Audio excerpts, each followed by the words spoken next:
Hello everyone, I am Ganesh sir. Welcome to my channel.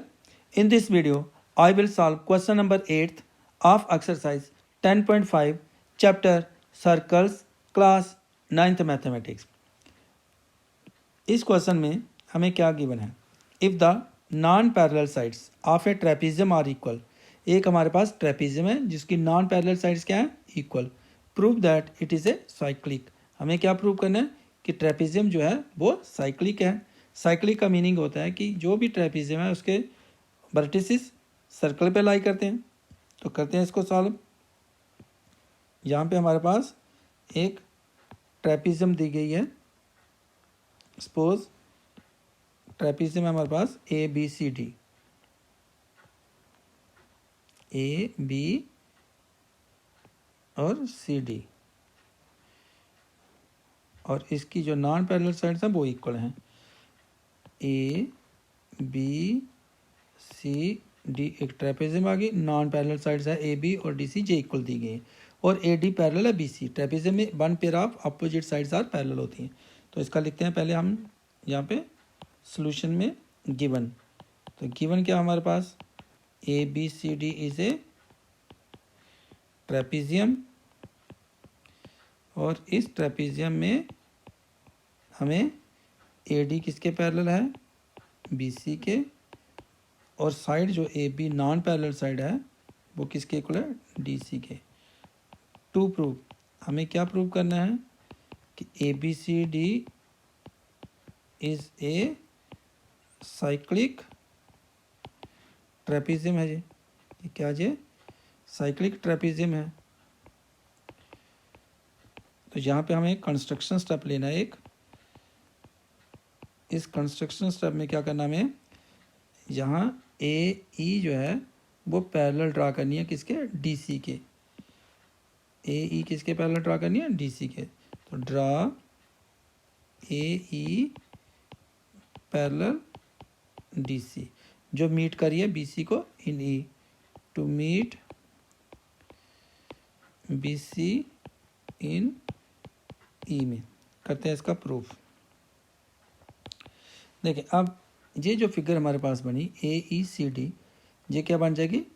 Parallelogram. अब क्यों parallelogram हुई? ए ई किसके पैरेलल है? डी सी के, क्योंकि कंस्ट्रक्शन में लिया. ए डी जो है वो बी सी के क्या थी? पैरेलल. तो अगर ए डी बी सी के पैरेलल तो इसका मीनिंग ए डी जो है ई सी के भी पैरेलल है, इसलिए ये फिगर क्या बन गई? पैरेललोग्राम. इसको लिखते हैं पहले हम. ए ई पैरेलल है डी सी के. नंबर ले लेते हैं इसको. फर्स्ट वाई कंस्ट्रक्शन जो अभी हमने लिया इसको. नेक्स्ट है हमारे पास ए डी पैरेलल है बी सी के, ये तो गिवन में दिया गया हमें. देयरफॉर ए डी जो है वो ई सी के पैरेलल होगी. इसको नंबर सेकंड ले लेते हैं. From first and second, first और सेकंड से क्या हो गया हमारे पास? क्योंकि ये ए डी जो है ई सी के पैरेलल है, ए ई किसके पैरेलल है? डी सी के. तो ये फिगर जो है ए ई सी डी क्या बन गया हमारे पास? Parallelogram. Therefore from first and second A E C D is a parallelogram. अब अगर ये पैरेललोग्राम है तो एंगल 1 जो होगा वो किसके इक्वल हो जाएगा? एंगल डी के. Therefore angle 1 is equal to angle 2, क्योंकि अपोजिट एंगल्स है, ये opposite angles of a parallelogram आ गया ये, इसलिए इक्वल है. इसी प्रकार जो साइड है, जैसे angle 1 equal to angle D है, यहाँ पे एंगल डी करना है. Angle 1 is equal to angle 2 के बजाय हमें एंगल डी लिखना है जहाँ पे, कि एंगल 1 जो है वो एंगल डी के इक्वल है, opposite angles of a parallelogram. इसी प्रकार ए ई जो है वो डी सी के इक्वल होगी, क्योंकि अपोजिट साइड्स है, ये भी पैरेललोग्राम की. A E is equal to D C, ये अपोजिट साइड्स हैं, अपोजिट साइड्स ऑफ पैरेललोग्राम की वजह से इक्वल हैं. अब आते हैं कि जो ए बी साइड है वो किसके इक्वल है? डी सी के. और ए ई साइड किसके है? डी सी के. देखें ए बी साइड तो डी सी के गिवन में है इक्वल, और ए ई जो है डी सी के हमने इसको निकाला, तो यहाँ पे हम इसको लिख सकते हैं A B is equal to also A B is equal to D C given दिया गया है।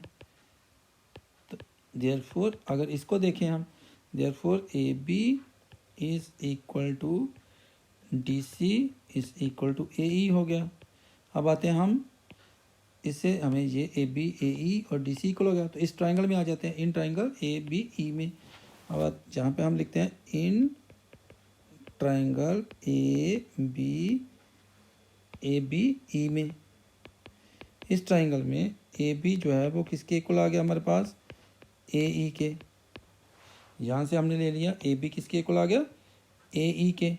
अगर ए बी ए ई के इक्वल है तो यहाँ पे मैं नंबर देता हूँ 2, इससे क्या होगा, देयरफॉर एंगल बी जो है वो किसके इक्वल हो जाएगा, एंगल 2 के, क्योंकि ये opposite angles opposite to equal sides हैं, angles opposite to equal sides of a triangle हैं। अब एंगल बी जो है वो हमारे पास 2 के इक्वल आ गया। एंगल 1 प्लस एंगल 2 180 डिग्री के इक्वल है, क्योंकि ये लीनियर पेयर है। लीनियर पेयर कौन सा एंगल, यहाँ से देखें एंगल 1 और 2 का सम 180 डिग्री, ये लीनियर पेयर है। अगर ये लीनियर पेयर है तो हम 1 को क्या लिख सकते हैं, हमने 1 को यहाँ पे डी के इक्वल किया हुआ है। यहाँ पे देखें एंगल 1 हमारे पास किसके इक्वल है, डी के। तो 1 के हम जहाँ पे 1 को रिप्लेस कर देंगे तो यहाँ पे डी लिख सकते हैं। तो यहाँ पे एंगल डी प्लस 2 किसके इक्वल निकाला हमने, बी के, 180 डिग्री हो गया, क्योंकि एंगल 1 जो है वो एंगल डी के इक्वल है। हमारे पास एंगल 1 जो है वो एंगल डी के इक्वल है, और जो एंगल 2 है वो एंगल बी के इक्वल है। हमने ये ऑलरेडी प्रूव किया हुआ है कि एंगल 2 जो है बी के इक्वल, इस 2 को मैंने बी चेंज कर दिया और 1 को डी कर दिया, क्योंकि जब हमने एंगल 1 को डी के इक्वल फाइंड किया हुआ है। अब एंगल बी और डी जो है ये अपोजिट एंगल है किसके, trapezium A B C D के। These are opposite angles of a trapezium A B C D. और जब भी अपोजिट एंगल्स का सम 180 डिग्री होता है तो वो क्वाड्रिलेटरल क्या होती है, साइक्लिक होती है। But these are the opposite angles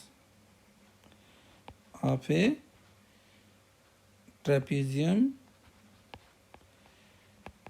ABCD, कि ABCD के अपोजिट एंगल्स हैं ट्रेपेजियम के, हेंस ABCD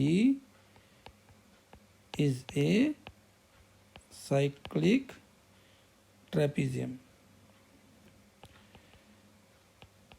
तो ये क्या होगी, ABCD क्या होगी, साइक्लिक ट्रेपेजियम होगी। इसका मैंने आपको रीज़न बताया कि जब भी अपोजिट एंगल्स किसी भी क्वाड्रिलेटरल के 180 डिग्री होते हैं तो वो क्वाड्रिलेटरल क्या होती है, साइक्लिक होती है। तो इसके साथ इस क्वेश्चन का जो सॉल्यूशन है वो कंप्लीट हुआ। नेक्स्ट क्वेश्चन के लिए नेक्स्ट वीडियो देखना मत भूलें। इस चैनल को जिन्होंने सब्सक्राइब नहीं किया वो सब्सक्राइब करें। Keep watching this channel. इस वीडियो को लाइक करें, शेयर करें। Thank you for watching this channel.